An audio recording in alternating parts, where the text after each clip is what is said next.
And back at 7:40 this morning on Today investigates healthcare fraud. Money stolen out of all of our pockets and the suspects who flaunt it. NBC's Tom Costello has been looking into this story. Tom, good morning to you. Hi, Savannah. And we're not just talking about small-time storefront operations that can steal hundreds of thousands of dollars and more. We're talking about suspects who steal tens of millions of dollars, even hundreds of millions of dollars of taxpayer money, money that's meant to help the poor, retirees, even children with autism. In Queens, New York, a pre-dawn raid. Federal agents targeting 6 people accused of ripping off the government's health care system for nearly $12 million. All right, good job. More agents from the HHS Inspector General's office descend on a medical clinic owned by the suspects, searching room by room for fraudulent billing documents, hidden computer files, and stolen Medicare numbers.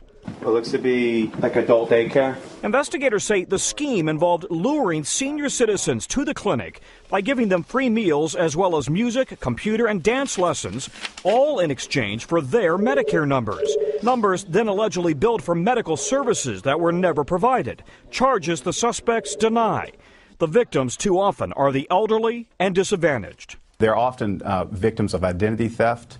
They're used as pawns in these schemes to perpetuate Medicare fraud for profits. Virtually every day in this country, federal agents arrest suspects for health care fraud. Last year alone, agents charged nearly 1,500 people. And the amount of stolen taxpayer dollars is staggering, as much as $60 billion a year.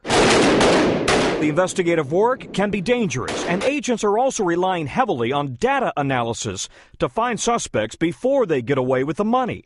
The healthcare fraud can take many different forms. Take Paul Thorsen, a Danish scientist accused of stealing grant money awarded by the CDC for autism research and now wanted as a fugitive.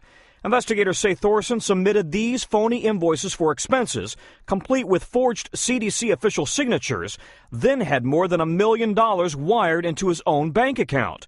He allegedly used the cash to buy 2 cars, a $34,000 Harley-Davidson, and this $455,000 home in Atlanta. It is a travesty.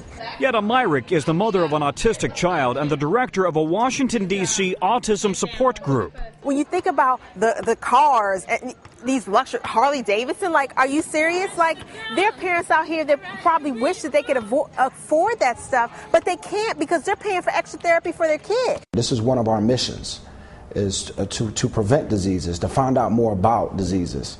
And for someone to take crucial dollars to fund his personal piggy bank, to buy his toys with taxpayer dollars, it really upsets me. Thorsen isn't the only fugitive wanted for using taxpayer dollars to live a lavish lifestyle. Meet the Benitez brothers, Carlos, Luis, and Jose, accused of stealing $110 million from the Medicare fund. They allegedly used the cash to buy this hotel, this helicopter, even their own water park. Well, we've certainly seen criminals who have billed the Medicare program for millions of dollars, sometimes in the hundreds of millions of dollars over several years, and that money often goes straight into their pockets. Just flaunting ill-gotten gains, right. Flaunting their wealth. That's right. The feds are asking anyone who suspects health care fraud to call their tip line, 1-800-HHS-TIPS. Last year alone, federal law enforcement managed to recover more than $4.5 billion in fines, penalties, and restitution, so this is not pocket change. Savannah? What a story. Tom Costello in our Washington newsroom, thank you.